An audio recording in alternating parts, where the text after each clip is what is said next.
Our values also shape the helping process as it moves through its steps, because our values determine the choices and decisions we make throughout the helping process. In Chapter 2, if you remember, which I didn't, I confess, the authors remind us that values can change and develop over time. We aren't born with our values.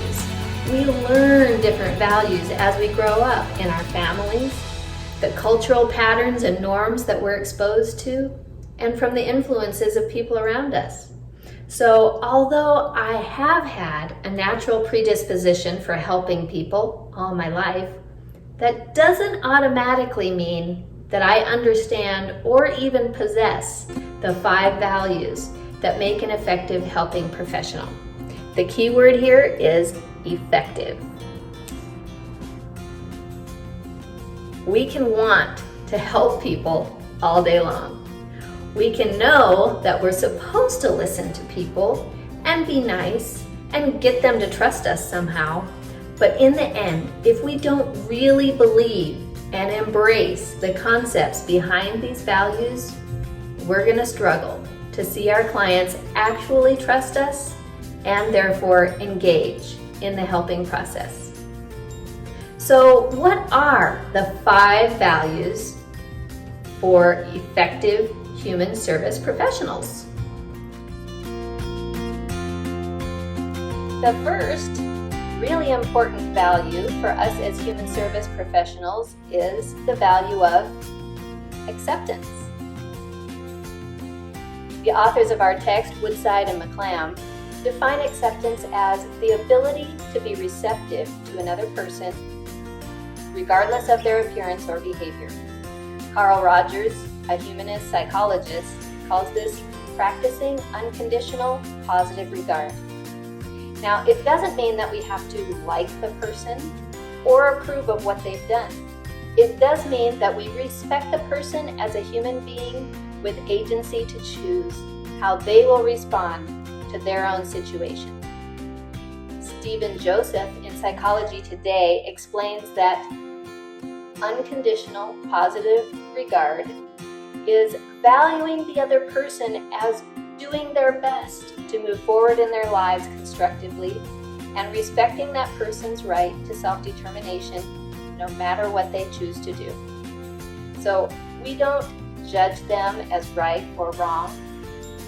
We don't allow ourselves to feel threatened by their different opinions, beliefs, or choices, but we do allow them to express themselves, who they really are, and what they really want without judgment.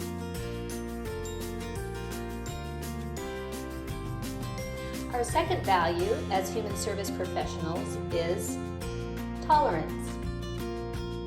Woodside and McClam again define tolerance as the ability to be fair and patient toward every client without judging, blaming, or punishing them for prior behavior or even their pace in the change process, which can sometimes be slower than what we would like. So tolerance is similar to acceptance, but it's not quite the same. Acceptance focuses on valuing and respecting the person kind of in the present moment, just as they are. Tolerance deals with past behaviors or differences that tend to make us as helpers maybe feel uncomfortable, or we might have negative or punishing thoughts if we were really honest with ourselves. So while accepting focuses on appreciating differences, tolerance focuses on tolerating our own discomfort or our lack of appreciation for the client because they're different. Developing tolerance begins with becoming self-aware of our own personal biases and judgmental stereotypes. We all have them. The trick is learning to tolerate the discomfort we feel and refusing to judge, blame, or punish the other person. Coming in at number 3 on our list of top 5 values for human service professionals is the value of individuality.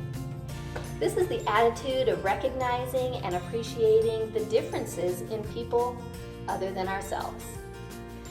You've all heard it, birds of a feather flock together. We know that people who are similar to each other and share similar interests and beliefs tend to spend more time together.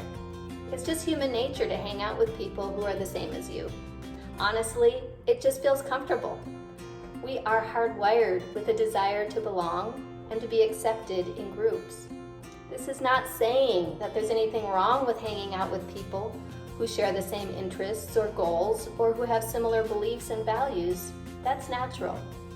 But for the professional helpers, valuing individuality just means that we have an awareness that all people are different in many ways.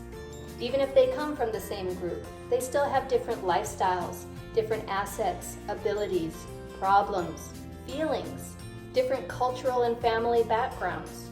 They have different experiences, even if they come from the same group.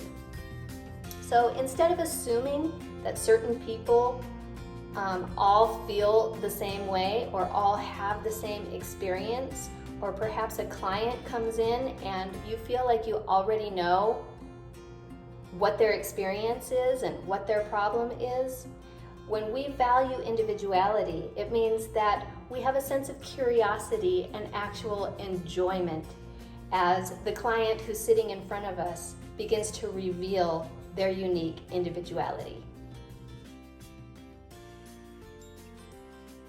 The fourth value for human service professionals is the value of self-determination. Self-determination means placing a high value on another person's right and responsibility to make their own decisions about what's best for themselves.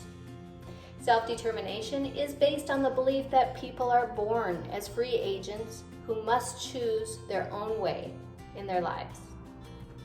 Failure to recognize a person's right to self-determination is at the core of most social problems. Think about it. Slavery, political oppression, dictatorship, child abuse, domestic abuse, social inequality, and discrimination. All of these come from a distorted view of power and leadership that fails to recognize the value of human self-determination. This is a very important concept for social workers and helping professionals to embrace and practice, as oftentimes people struggling with life problems lack confidence and self-esteem. They may feel powerless or helpless because they don't understand their own inner resources to be self-determinant. So rather than telling the client what we think they should do, but simply helping them to see their options and make their own decision, we're valuing the client's right to determine their own course. That is self-determination. So finally, we have the fifth value that is so important for us as human service professionals. That is the value of confidentiality. Valuing confidentiality means we respect the client's right to privacy after they've shared personal information about themselves. You see, trust is probably the most important ingredient in a healthy, successful helping relationship. And it's the helper's responsibility to both provide a safe place for the client to be open and vulnerable with their personal information, but also to ensure that that information shared is going to be protected and genuinely honored as top secret. So we need to consider confidentiality when we're talking to clients in open spaces where others might overhear. We also need to think about confidentiality when we're outside of work, talking to our partners, our friends, and family. We also need to consider confidentiality concerning client records. They need to be kept secure, whether it's written paperwork, notes, or electronic communication.